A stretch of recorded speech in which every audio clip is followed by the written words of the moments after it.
Sempre é bom relembrar fenômenos inexplicáveis, e o caso de Évora, em Portugal, é um grande mistério ainda não solucionado. Em 2 de novembro de 1959, na cidade portuguesa de Évora, foi testemunhado um dos mais estranhos eventos paranormais. Após o avistamento de um suposto OVNI, estranhos filamentos brancos gelatinosos começaram a cair por toda a cidade, cobrindo-a completamente em uma densa camada branca. As pessoas foram evacuadas completamente das escolas e firmas. As Forças Armadas e os cientistas da Universidade de Lisboa optaram por colher uma amostra do estranho organismo de Évora como medida de segurança para a população. Mas devido à fraca estrutura externa da mesma, a tarefa era quase impossível. Quando as análises culminaram, eles argumentaram que a estranha substância branca não passava de um organismo unicelular de algum tipo, ou seja, uma espécie de vida microbiana. A pergunta era: de onde? No laboratório, foi descoberto que o organismo apresentava características estranhas e curiosas, que não estavam presentes na Terra.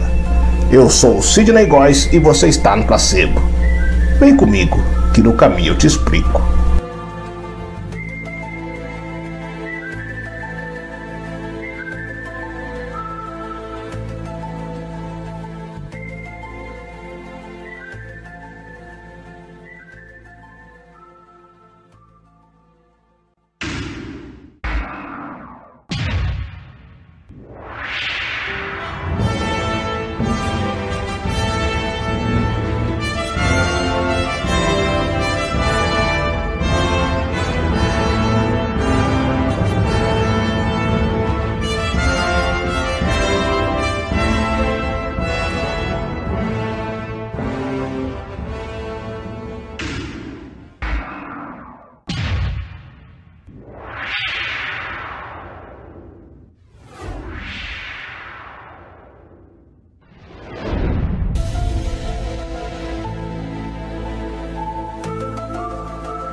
Há um aspecto do fenômeno UFO pouco estudado e relativamente desconhecido de muitos pesquisadores e interessados pelo assunto, que por sua aparência ganhou o poético nome de cabelo de anjo.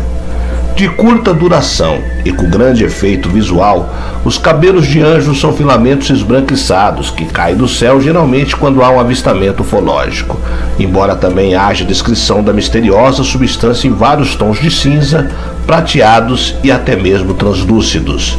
Se assemelham também a teias de aranha.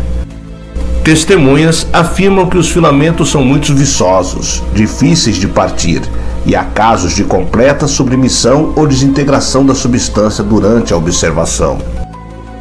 Alguns pesquisadores têm tentado investigar o fenômeno e escrever sobre ele. Há relatos sobre quedas de material e sua duração no solo variando entre 1 a 11 horas, com uma média de tempo em torno de 3 horas. Depois, ele se dissolve e não deixa traços. O aparecimento da substância ocorre geralmente durante a tarde.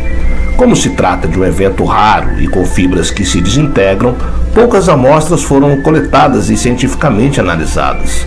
Contudo, as que conseguiram ser coletadas revelaram os mesmos elementos em sua composição, ou seja, silício, cálcio, magnésio e boro. Em outras ocasiões, substâncias como potássio, fósforo, alumínio, oxigênio, cloro, ferro, enxofre, magnésio, zinco, platânio, césio e trítio foram também encontradas. E aqui é um detalhe interessante. O trítio é um isótopo radioativo do hidrogênio, raro na natureza. O gás de trítio é usado para aumentar a eficiência de ogivas atômicas. Para se obter a substância em qualquer quantidade, ela deve ser produzida artificialmente em reatores nucleares ou aceleradores de partículas. Há vários relatos de cabelos de anjo caindo do céu ao redor do mundo, alguns dos quais também registram o avistamento de UFOs antes ou concomitantemente à queda do material. Alguns estudiosos acreditam que os filamentos estejam associados à propulsão dos UFOs. Outros acham que podem ser resíduos alimentares de seus tripulantes. O caso de Évora, de 1959, é particularmente interessante. Ao meio-dia do ensolarado dia 2 de novembro daquele ano, Joaquim Guedes do Amaral, o homem interessado em ciência que amava astronomia e foi diretor da Escola de Indústria e Comércio de Évora, estava lecionando quando foi repentinamente alertado por alguns alunos de que havia um estranho objeto pairando sobre a cidade. Sendo um dia com o céu limpo e o objeto totalmente visível, Joaquim decidiu montar um telescópio para vê-lo mais de perto. Meia hora depois que o primeiro OVNI surgiu, apareceu outro que podia ser visto em detalhes pelo telescópio. O OVNI foi descrito como algo como uma água viva e também era um tanto ondulado, mas se moveu através do céu a grandes velocidades, parando e retomando a marcha meia hora depois. Enquanto isso, do céu misteriosas teias de aranha caíram. O fenômeno ocorreu durante 4 horas. As crianças brincaram com aquilo. Então, Joaquim rapidamente ordenou que as crianças não tivessem contato com esse material misterioso. Joaquim colocou para trabalhar professores e alunos para coletar esse material para análise do laboratório. Curiosamente, Tomás Conceição e Silva, filho do amigo do Joaquim, estava fazendo teste de aviação na base aérea de Sintra, quando testemunharam os mesmos fenômenos que na universidade. Eles foram verificados pelos militares. Joaquim foi ver o pai de Conceição e Silva, Eugênio, que era seu amigo, bem como membro da Sociedade Astronômica da França. Eugênio analisou a estranha substância onde parecia haver uma criatura, colocando as placas feitas de algo atípico para qualquer micro-organismo na Terra, que era se opor à resistência ao esmagamento das placas.